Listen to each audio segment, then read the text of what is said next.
Breaking news! Breaking news! Bethesda just confirmed that Doom 2016 is the best video game ever created.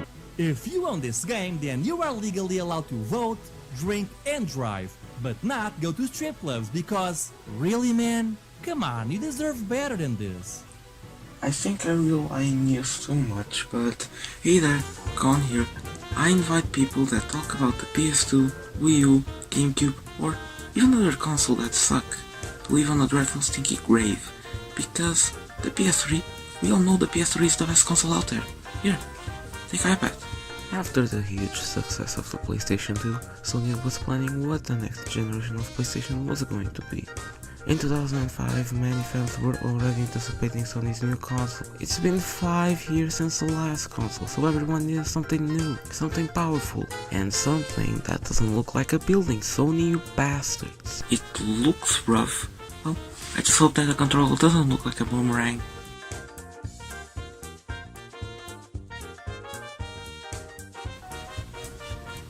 Neat.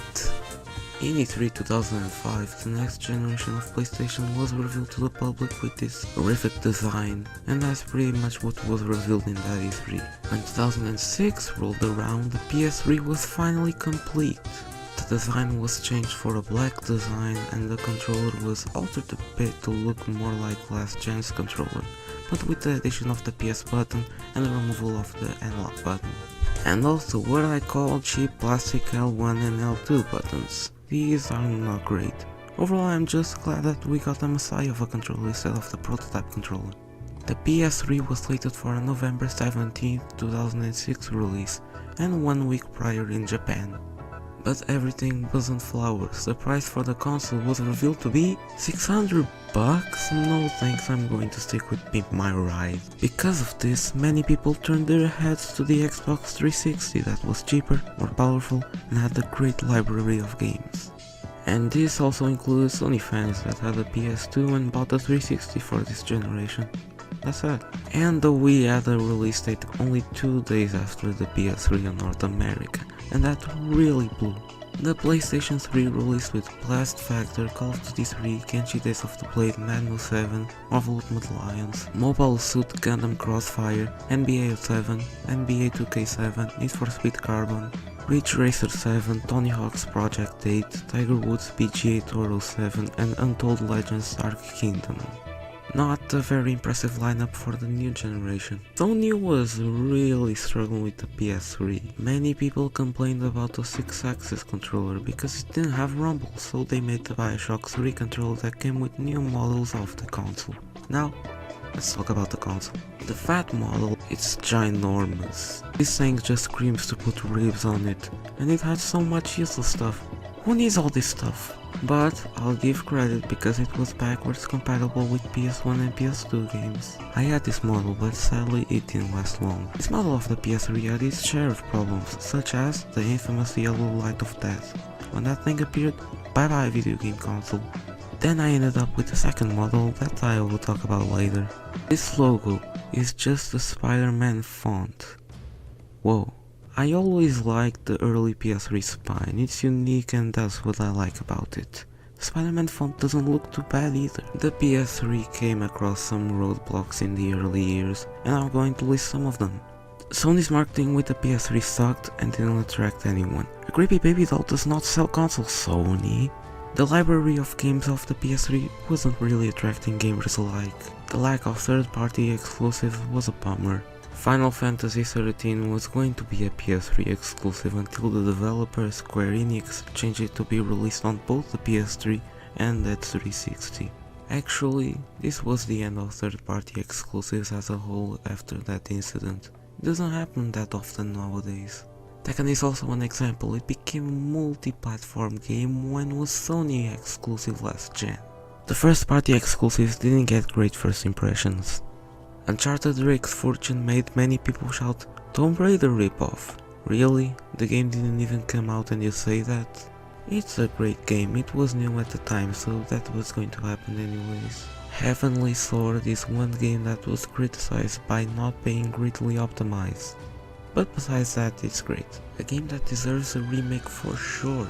PlayStation Home was a little experiment that released in 2008 and didn't go well. Because of the graphics being crap and the furniture costing like real furniture, the PlayStation Home shut down before the console ran its course. But the PS3 had some great games in the early years, like Little Big Planet, Metal Gear 4, Uncharted 1, Ratchet & Clank, Tools of Destruction, Killzone 2, Infamous, Demon's Souls, and many more. But everything just went up when the PS3 Slim made a thing that I like to call existing. Marketing this time was so good, it really showed the power of this console and what it was capable of. And this design is way better than the first one. Useless garbage was removed, the logo changed to its own thing, and it was more sleek and sophisticated than the last model. Also, PS2 backwards compatibility was removed to cut cost. It sucks, but it was for the best. With the revision, they changed the spine and sure, I'll take it. It's cool and all, but when you put it on a shelf, it could have been worse. And the library of games became bigger and better than ever before. God of War 3, Uncharted 2 and 3, Twisted Metal, Yakuza 4, Heavy Rain, Skate 3, Little Big Planet 2, 3D Dot Game Heroes, and Super Smash Bros. Ripoff. And we can't forget the game that ended the PS3 with a bang, The Last of Us. This game made people shocked. It released the same year as the PS4, but still increased the console sales. So much people bought the PS3 just to play The Last of Us. That's really impressive. And in that same year came the PS3 Super Slim. That's just fucking pointless. A third model. Why? Just made the console smaller and added some more details that weren't necessary. And they made a new revision when the PS4 came out. It blows.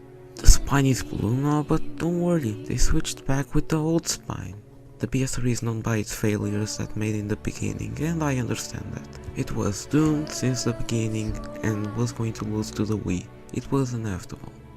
But I like this console, it brings so many memories and so many great games were in here. It was one of the riskiest moves Sony has ever made, but in the end, with the release of great games, it worked out.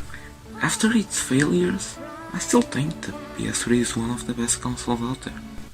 I said was because my good friend Mike Oxlong, good author, made a few books, made a religious book of rules, and in Rule 12 it says that if a video game console has a game that has a bad box art, it makes that video game console automatically bad, and the PS3 has this, and you know what that means. The game crash of the 21st century, everybody.